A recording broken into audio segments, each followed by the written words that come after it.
गेल्या 2 दिवसांपासून कोसळणाऱ्या मुसळधार पावसामुळे रत्नागिरी जिल्ह्यातल्या खेड तालुक्यातील 18 गाव बांद्री पट्ट्यात असणाऱ्या अस्तान धनगरवाड या ठिकाणी डोंगरावर भूस्खलन होऊन मोठी दरड कोसळली। ओएसिस फर्टिलिटीच्या तज्ञांनी आयव्हीएफ उपचार पद्धतीद्वारे 1 लाखांहून अधिक जोडप्यांना मातृत्व प्राप्तीचा आनंद दिला आहे। मोफत अपॉइंटमेंट बुक करण्यासाठी आजच संपर्क साधा। ही दरड मुख्य रस्त्यावरती सोमवारी मध्यरात्री कोसळली, त्यानंतर या ठिकाणची वाहतूक पूर्णपणे ठप्प आहे। अस्तान गावासोबतच वडगाव, बिरमणी ही गावं देखील दरडग्रस्त गावं असून भूस्खलनामुळे परिसरात सध्या भीतीचं वातावरण आहे। 3 वर्षांपूर्वी झालेल्या अतिवृष्टीत देखील याच गावाच्या शेजारी असणाऱ्या परिसरात दरड कोसळून दोघांचा जीव गेला होता। अधिकचे अपडेट जाणून घ्या तर स्वप्नील घाग आपला प्रतिनिधी आपल्यासोबत आहे। स्वप्नील, प्रामुख्यानं दरडग्रस्त जी गावं आहेत त्यांचा प्रश्न हा अगदी पावसाळ्याच्या सुरुवातीलाच पुढे येतोय। या अनुषंगाने प्रशासनाने काय नेमकी दखल घेतली आहे आणि आता अशी कुठली गाव आहेत की जिथे या सगळ्याचा धोका आहे? दीपक, आतापर्यंत जवळपास 79 जणांना प्रशासनाकडून नोटीस पाठवण्यात आलेल्या आहेत। मात्र पावसाळा आला की हा प्रामुख्याने मुद्दा उपस्थित होतो की दरडग्रस्त गावांचं करायचं काय।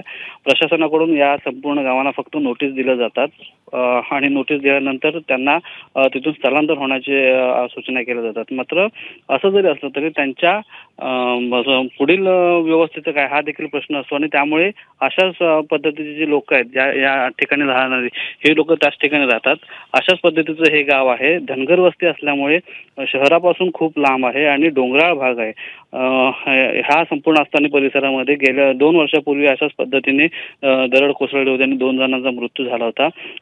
गेल्या 2 दिवसापासून कोकणात मुसळधार पाऊस पडतोय। प्रामुख्याने खेड आणि हा जो सह्याद्रीचा भाग आहे या भागामध्ये मोठ्या प्रमाणात पाऊस पडतोय आणि त्यामुळे पहिल्याच पावसामध्ये जे भूस्खलन झालंय आणि मोठ्या प्रमाणात दरड जी आहे ती रस्त्यावरती आल्याचं आपण दृश्याच्या माध्यमातून पाहू शकतोय।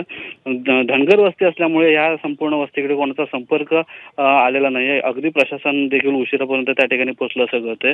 मात्र असं असताना सह्याद्रीतल्या ह्या संपूर्ण परिसरामध्ये जिथे धनगर वस्ती किंवा आदिवासी समाज मोठ्या प्रमाणात येतोय त्या ठिकाणी मोठ्या अशा घटना घडतात आणि अशा स्वाभाविकच आता प्रशासन यासाठी काय नेमकी पावलं उचलतात हे पाहणं महत्त्वाचं असणार आहे। स्वप्नील, धन्यवाद दिलेल्या सविस्तर माहितीबद्दल। एबीपी माझा, उघडा डोळे बघा नीट।